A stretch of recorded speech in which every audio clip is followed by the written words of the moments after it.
Gessoing and painting your papers and your boards so that you have colored cardstock paper without having to buy colored cardstock.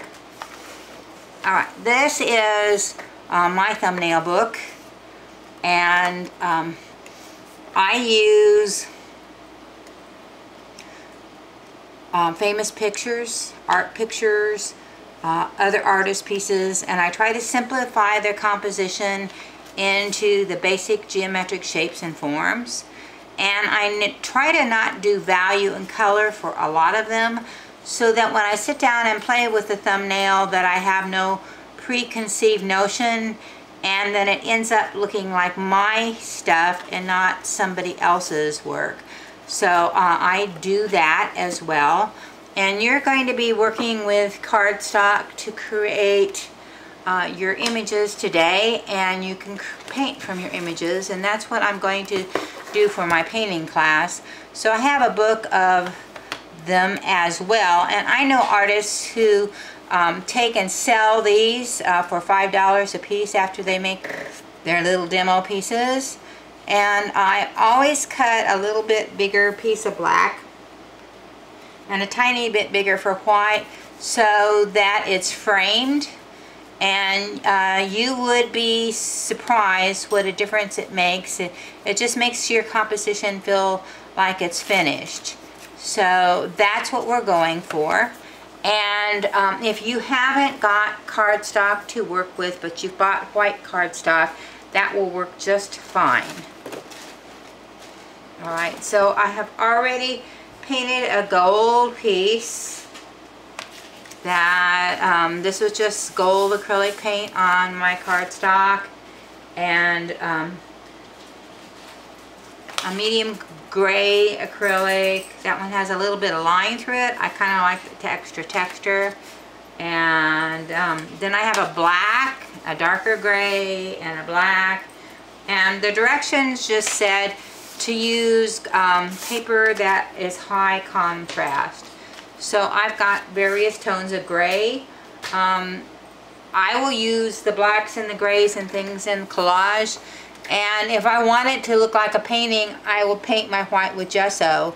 So that's what I think I will do. You can paint your cardstock whatever colors you want to use, and it really won't take you very much time to do this. And I'm making a totem with my images today, and I'm going to show you taping and other things as well to do the op art piece. So I just start with a solid color because it's a lot easier to work on a color and paint your darker colors in than to work from white. So just in case you needed some white, this is white gesso. And then I'm just going to squirt this out. If I was going to do it on a board, so this would be a board like you would have bought from Dick Blick to paint on if you were using that, or a canvas, or you can paint over old canvases that you don't like what you painted and want to start over. You can do the same thing. So gesso is very useful. So if I were just using my large brush here, and I have wetted a little bit, I have my paper towels here as well.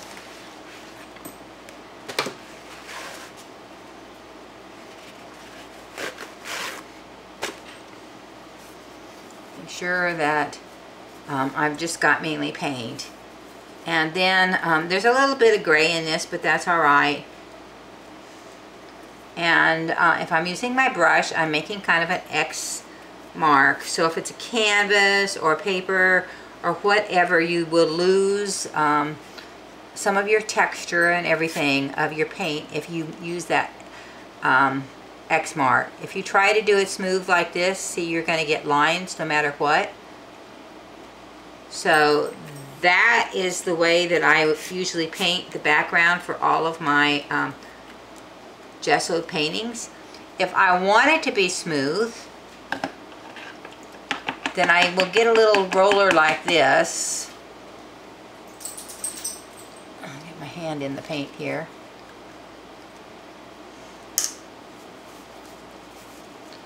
There's quite a lot of paint on that roller. And I squeezed all the extra water out. This is going to be a really, really light gray by the time I'm done.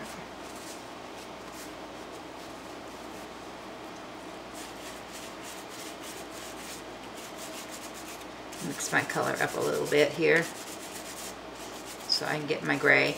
And then I'll just roll it and cover all of my paper. And now when that dries, there is absolutely no line. If I wanted there to be texture and line, then for sure I would use the brush. You can put gesso on quite heavy duty so that it cracks and everything else if you want your canvas to have a lot of texture. Alright, so there is my really, really light grade cardstock. That, and I brush away. Alright, so if you see this piece, I don't know if that is showing up quite the way that I want to, but I added lots of texture in the background because I don't necessarily want it to be absolutely smooth. So once you design all your pieces, if you have the assignment that just has the cut pieces of cardstock, you can do that, or you can do this for a painting and a collage piece as well. Alright, so I usually start then, I have my cardstock pieces all cut in small sizes. And I have a few that already have a geometric square on them. I have them in black, I have them in gray, I have them in yellow. And I'm just going to overlap and my cuts and my squares and everything, and cut the edges and make it clean when I'm done. So I use one of these, and these are the scraps that I usually save. I've got collage pieces that I have kept and used, and I have big plastic tray boxes that I keep them in.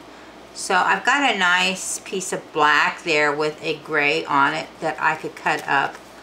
I also have squares of black that have already been cut, squares of white, if I'm starting with a color. I usually have some little bit bigger squares as well. So I have some stripes, and I have the different colors of cardstocks depending on what I'm going to want to use. So I'm just going to pull them all out.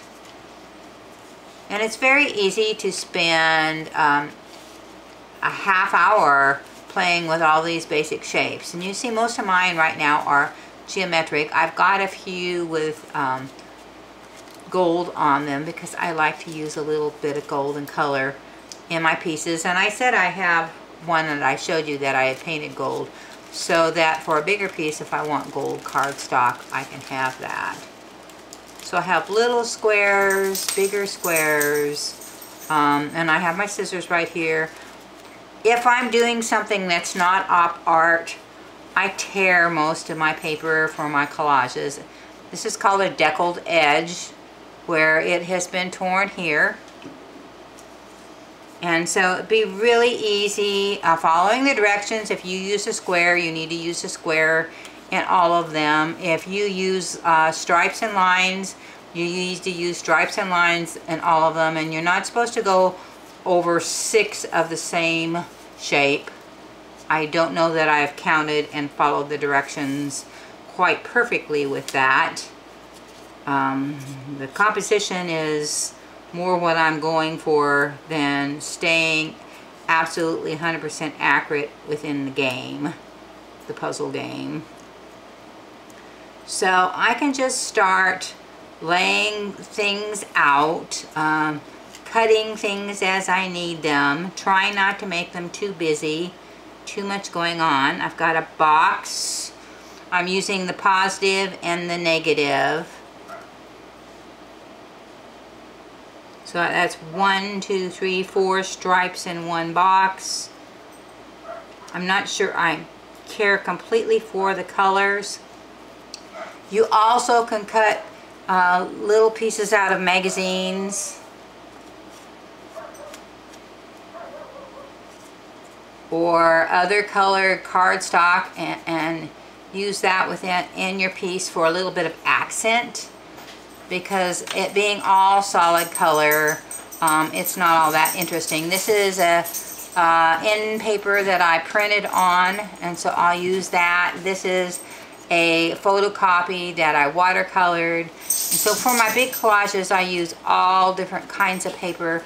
So for these little ones, if you want to have just a little bit of a color or a little bit of something interesting to add in, feel free to do that. And cut them up, play with them, move the colors and pieces around, try to come up with something interesting for your design. And when you've got them all laid out, you can go ahead and glue it down. So you can work this way, that you can work all with the squares and then come up with your piece like this, and this is your finished piece. That one has a little, it has several boxes, a lot of stripes, a little tiny bit of gold to add interest. This one has the silver to add interest with the piece. This has organic shape and geometric shape. This one has mainly boxes and lines.